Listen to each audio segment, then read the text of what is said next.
Hi అండి. Welcome to cherries food. నేను మీ సునీత. ఈరోజు వీడియోలో మ్యాంగోతో మంచి మిల్క్ షేక్స్ చేసి చూపించబోతున్నానండి. వేసవి కాలంలో చల్లగా తాగటానికి చాలా బాగుంటాయి. మీరు కూడా ఇలా ఒకసారి ట్రై చేసి చూడండి. ఈజీగా 10 నిమిషాల్లో చేసుకోవచ్చు. దీనికోసం ముందుగా ఇలా మంచిగా పండి ఉన్న మామిడికాయ ఒకటి తీసుకోవాలి. ఈ మామిడికాయ నేను బంగినపల్లి మామిడికాయ తీసుకున్నానండి. ఈ మామిడికాయని ఇలా రెండు వైపులా తీసుకొని ఈ చెక్క అంతా తీసేసుకొని లోపల గుజ్జు ఉంటుంది కదా, ఆ గుజ్జు తీసుకోవాలి. ఇత్తనం అంతా తీసేసుకోవాలి. ఇంకా ఇలా చిన్న చిన్న ముక్కలుగా కట్ చేసుకుంటే మనకి ఈజీగా వస్తుందండి గుజ్జంతా కూడా. ఇలా తీసుకున్న ఈ మామిడికాయ గుజ్జంతా కూడా కొంచెం పెద్దగా ఉండే మిక్సీ జార్ ఉంటుంది కదా, అందులో వేసుకోవాలి. నేను తీయగా ఉన్న మామిడికాయ తీసుకున్నానండి. మీరు చూసుకొని మీ టేస్ట్కి సరిపడా ఇందులో పంచదార వేసుకోండి. నేను 1/2 కప్పు పంచదార వేస్తున్నాను.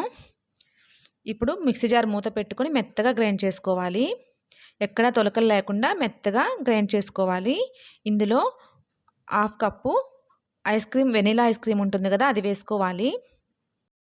1 లీటర్ పాలు కాచి చల్లార్చుకొని ఫ్రిడ్జ్లో పెట్టి పోసుకున్నామంటే మ్యాంగో మిల్క్ షేక్ టేస్ట్ కూడా చాలా బాగుంటాయండి. మీ దగ్గర ఐస్ క్రీమ్ లేకపోతే పాలు మీగడతో సహా వేసేసుకోండి, సరిపోతుంది. ఈ మిక్సీ జార్ మూత పెట్టుకొని ఈ మ్యాంగో మిల్క్ షేక్ని మంచిగా మిక్సీ వేసుకోవాలి. చూడండి మనకి ఎంత బాగా వచ్చిందో. మనకి ఇంకా మ్యాంగో మిల్క్ షేక్ రెడీ అయిపోయినట్టే. ఒక గిన్నెలో కానీ ఒక గ్లాస్లో కానీ కొన్ని మ్యాంగో ముక్కలు వేసుకొని ఈ మ్యాంగో మిల్క్ షేక్ పోసుకొని పైన కొంచెం వెనీలా ఐస్ క్రీమ్ పెట్టుకొని మళ్ళీ కొంచెం మ్యాంగో ముక్కలే కొంచెం వేసుకొని కొంచెం మీ దగ్గర ఉంటే కనుక డ్రై ఫ్రూట్స్తో గార్నిష్ చేసుకొని టూటీ ఫ్రూటీలు కానీ చెర్రీస్ కానీ ఏమైనా వేసుకోవచ్చండి. తాగామంటే ఎంత బాగుంటుందో, టేస్ట్ మాత్రం చల్లగా చాలా బాగుంటుందండి. మీరు కూడా ఇలా ఒకసారి ట్రై చేసి చూడండి. ఈ సమ్మర్లో మీకు తప్పకుండా నచ్చుతుంది. ఈ వీడియో మీకు నచ్చినట్టయితే లైక్ చేయండి.